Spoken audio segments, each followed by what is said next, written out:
Nos dicen que ya estamos contactados con Jaime Antezana, especialista en temas del narcotráfico. Jaime, ¿cómo está? Muy buenos días. Buenos días. Gracias por la comunicación. No sea muy drástico, no sea muy duro, estamos sensibilizados, todas son malas noticias. Lo que ha pasado en Ecuador no solamente nos salpica, sino nos refriega en la cara respecto de lo que no estamos haciendo frente a la violencia que llega desde hace algunos años al Perú, pero también al Estado, a la clase política. Cuéntenos, ¿qué impresión en principio sobre lo que ocurrió en Ecuador con Fernando Villavicencio, candidato presidencial? Estaba a punto de convertirse en jefe de Estado de ese país, y a partir de eso las elucubraciones respecto que detrás de ello estaría el narcotráfico, un sector de la clase política, etcétera, etcétera. Su impresión, por favor.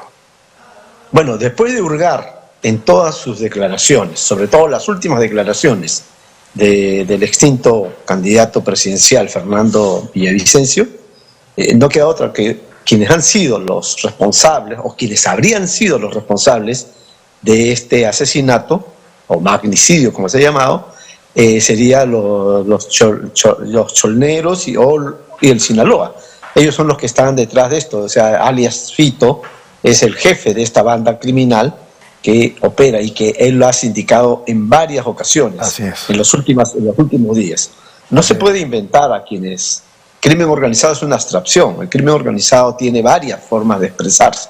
Una de ellas es narcotráfico, la otra es corrupción, y en el caso de Ecuador, minería ilegal, como en el Perú, ¿no? Muy parecido en ese sentido. Él menciona a Fito y a Sinaloa en varias oportunidades, pero también dice que lo están amenazando de muerte. Incluso entiendo que hay denuncias que él, su grupo, hace ante el Ministerio Público. Así es, son 4 veces por lo menos en los últimos días y semanas en que ha dado a conocer de que Fito está detrás de él, ¿no? Y su organización y su banda criminal. Y que esta está vinculada al cártel de Sinaloa. Pero Villavicencio, ¿no? Villavicencio llega a decir también que incluso un sector de la policía está involucrada con el tema. Bueno, eso ahora es un tema ya de tratamiento no solo en Ecuador, sino en América Latina, ¿no? O sea, ¿cómo es posible que uno de los sicarios que habría participado del ataque, ¿no? de la muerte de Villavicencio, no vaya a dar a una clínica o hospital, sino a una dependencia de lo que aquí llamaríamos la fiscalía, ¿no? O sea, cuando parece que el objetivo era que muera, ¿no? O matarlo.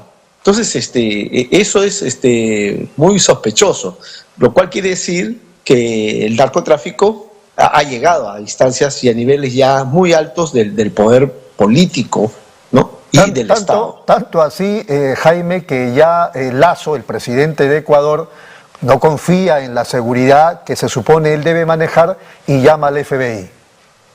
Claro, eso es 2 cosas, ¿no? Fracaso de la policía y por otro lado que ya no cree en esa policía, ¿no? Porque esa policía parece que está totalmente comprometida. Es que el narcotráfico es así. Lo primero que hace el narcotráfico no es ganar abajo, sino gana en el Estado. Por eso que lo que sostenía Fernando Villavicencio es que en Colombia operan 3 grandes carteles, ¿no? Uno es Sinaloa, el otro es Jalisco Nueva Generación y el otro es la mafia albanesa, que también ya es un cártel, ¿no? Esta es la zona balcánica, ¿no? Que acá también estaban, por si acaso. O sea, eso le iba a preguntar. Sinaloa, Jalisco, los balcánicos, pero el tema es que aquí en el Perú están ya de hace tiempo. Ah, claro, esa es la diferencia. Allá recién parece que han llegado en los últimos 4 años. 2 años que se ha intensificado la violencia, ¿no? Sobre todo en la costa fronteriza con Ecuador. Entonces, él dice que Sinaloa, Jalisco Nueva Generación y la mafia albanesa tienen convivencia y están en contubernio con el poder político. No hay otra manera de que se pueda instalar. Eso es cierto. El narcotráfico, la única manera que tiene para funcionar, siempre lo he dicho acá, es con protección política, protección policial y protección legal. La protección legal es la fiscal y la judicial. Si no, no opera el narcotráfico. El narcotráfico es una industria criminal global. Acá simplemente tiene una sucursal, como la que tiene en Ecuador. ¿Qué es el Ecuador para el tráfico ilícito de drogas en global. Es simplemente una ruta de tránsito. Ecuador es solamente ruta de tránsito. Sí produce algo de marihuana, algo de amapola, pero no produce coca, no produce cocaína, ¿no?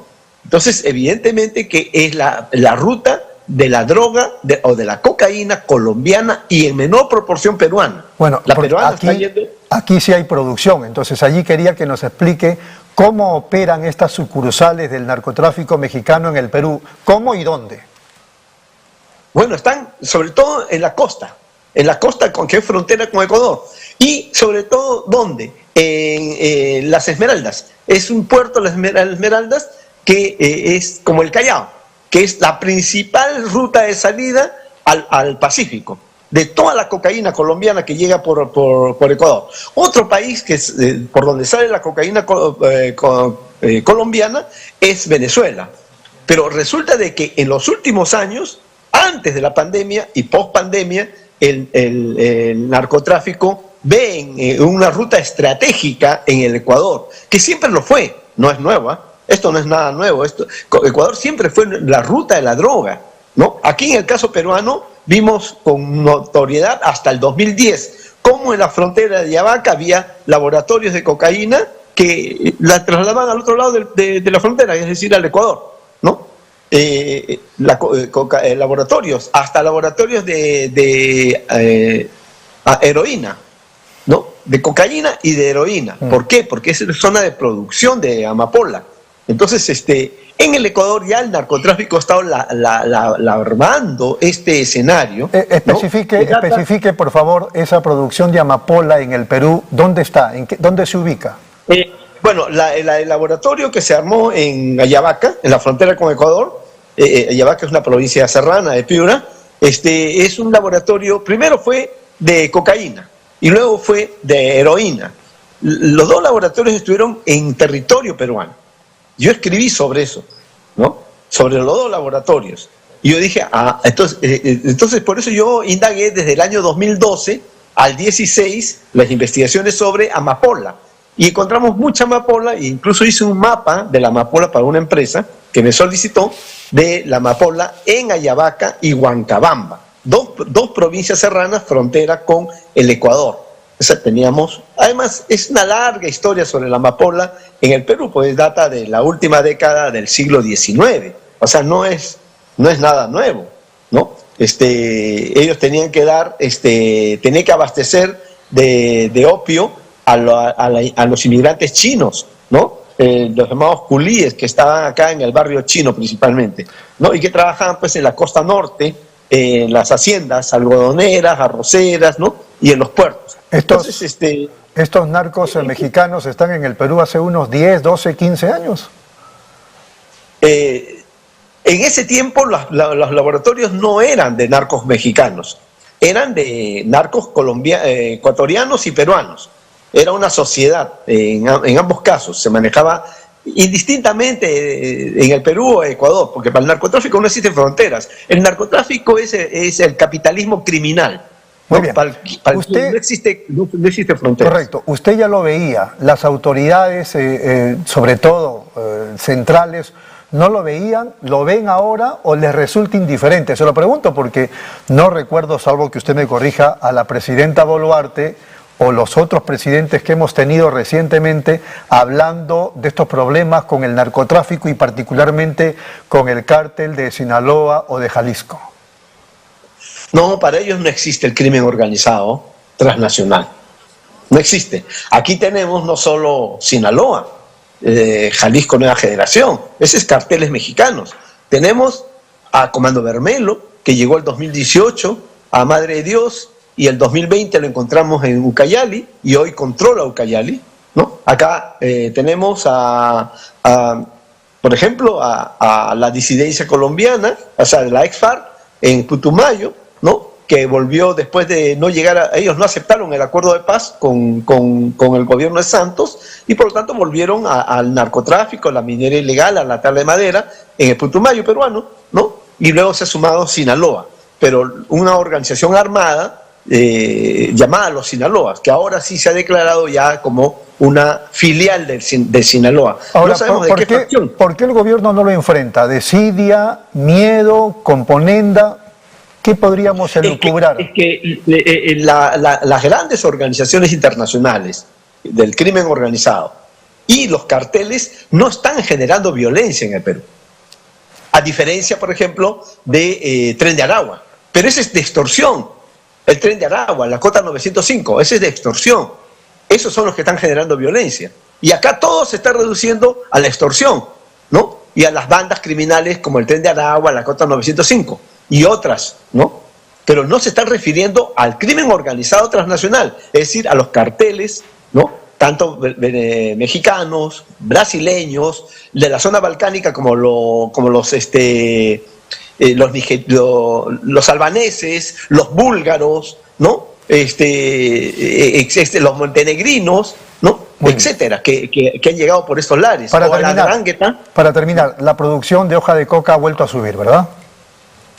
Sí, claro, estamos en un poco más de 95.000 hectáreas, que lo he llamado como que De Vida se pone al día.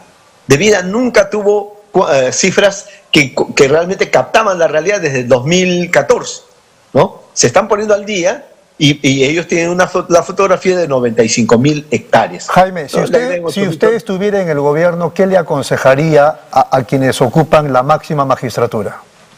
Que el narcotráfico es el principal problema de seguridad, es el principal problema de este país, ¿no? Luego le sigue la extorsión, la minería ilegal. ¿Y cómo lo enfrentaría, ¿no? Jaime? Con eso terminamos. ¿Cómo lo enfrentaría? Hay que golpear tres cosas. Uno, el insumo básico. Dos, los insumos químicos y el dinero. Sobre todo el dinero. Sobre todo el dinero, ¿no? Y hay que darle prioridad a las rutas de salida. ¿Dónde está la ruta de salida? Es aérea y frontera y puertos. ¿Y cómo hacemos con el narcotráfico que se está involucrando en la política nacional? Como usted en su momento lo ha denunciado también. Bueno, el narcotráfico no se está involucrando, el narcotráfico está en la política.